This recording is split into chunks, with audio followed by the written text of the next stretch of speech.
کیا لکھا ہے یار پتہ نہیں، رشتے دار کی بیٹی طلاق یافتہ ہے اور اس کے والد صاحب بھی نہیں ہیں، تو میں نے اپنے گھر میں کہا ہے کہ میں نکاح اس لڑکی سے کر دو میرا نکاح، تو اس بات پر میرے والد صاحب کہنے لگے کہ ہم نہیں کریں گے، ہمارا نام خراب ہوگا، ہماری بدنامی ہوگی، تو آپ بتا دیں میں کیا کروں؟ میری عمر 25 سال ہے اور اس لڑکی کی عمر 28 سال ہے، میرا اپنا کاروبار ہے۔ بھائی بدنام والد صاحب کو بتا دیں، بدنام نہیں ہوں گے، عزت ہوگی عقل مندوں کی نظر میں۔ ایک طلاق یافتہ سے شادی کی ہے، ان سے ملی ہے، باپ بھی فخر سے بتایا یار میرا بیٹے نے شادی کس سے کی ہے؟ طلاق یافتہ۔ تو یہ عزت کی بات ہے، یہ ذلت کی بات نہیں ہے۔ دوسری بات یہ کہ ایک اور شادی بھی کر لینا، ابا کو بتا دیں 4 شادیاں کر لینا، تو اس سے عزت سوسائٹی میں اور زیادہ بڑھنی چاہیے، بڑھے گی پھر بھی نہیں لیکن بڑھنی چاہیے، ٹھیک ہے نا؟ تو ابا کو سمجھائیں، ابا مان جائیں گے انشاءاللہ۔ اور یہ عزت میں عزت کی یہ ایسی ہے نا، شادی کرو جہاں سمجھ میں آ رہا ہے۔ جن لوگوں نے عزت کی خاطر بیٹھے ہوئے ہیں نا، عزت بھی گئی اور شادی بھی نہیں ہوئی۔ عزت آنے جانے، ہمارے شاگرد ہمارے کلاس فیلو تھے مدرسے میں، بڑے فری اسٹائل تھے وہ، اب بھی ہیں، اب تو ٹیچر بن گئے، 20 سال سے پڑھا رہے ہیں جامعۃ الرشید میں، کلاس فیلو تھے ہمارے نا۔ تو وہ ہمیں کبھی استاذ کوئی ڈانٹتے کسی غلطی پہ، ہمیں بڑی شرمندگی ہوتی نا، بہت، کبھی دکھ بھی ہوتا کبھی ٹینشن بھی ہوتی۔ وہ بندہ ایسا تھا، اس کو استاذ جتنا مرضی ڈانٹیں، کتنے مرضی تانے دیں، ان پہ کوئی اثر ہی نہیں۔ تو میں نے کہا یار آپ پہ کچھ وہ اثر ہی نہیں ہوتا، آپ کو اتنا ایک قسم کی بےزتی کر دی۔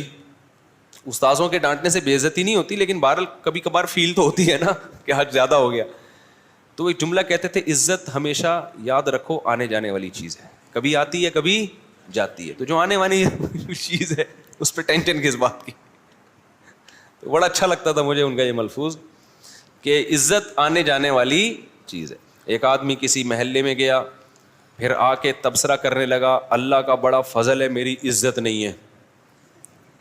لوگوں نے کہا یار یہ تو غم کی بات ہے کہ تیری عزت نہیں ہے، خوشی کیوں منا رہا ہے؟ کہہ رہے عزت ہوتی نا تو آج بہت ذلیل ہو جاتا، میں کچھ ایسا کام کر لیا ہے جس سے کیا ہو جاتا، لیکن چونکہ عزت ہے ہی نہیں لہذا ذلیل بھی نہیں ہوئے۔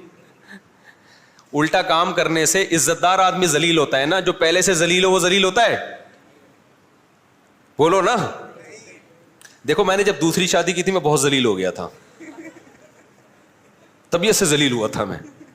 جب ہو گیا نا پھر تیسری پہ وہ ذلیل نہیں ہوا میں، کیونکہ وہ جو جتنا ہونا تھا وہ میں دوسری پہ بولو ہو چکا تھا۔ تو پھر جب تیسری کی تو پھر نہیں ہوا میں ذلیل، کیونکہ وہ ہو چکا تھا میں ذلیل۔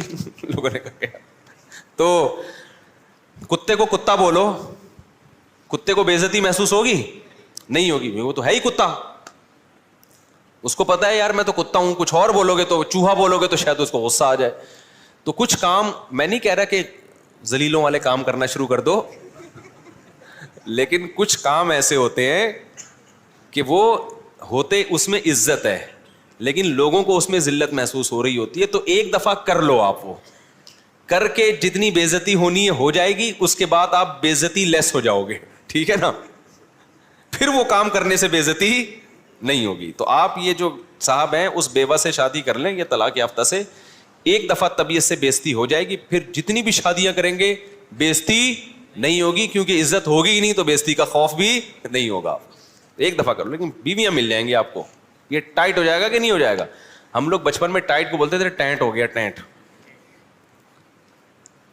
بچپن میں ہم بولتے تھے ٹائٹ کو کیا ہو گیا؟ ٹینٹ ہو گیا۔ تو وہ مجھے وہی لگتا ہے کہ ٹینٹ ہو جائے گا، ٹینٹ۔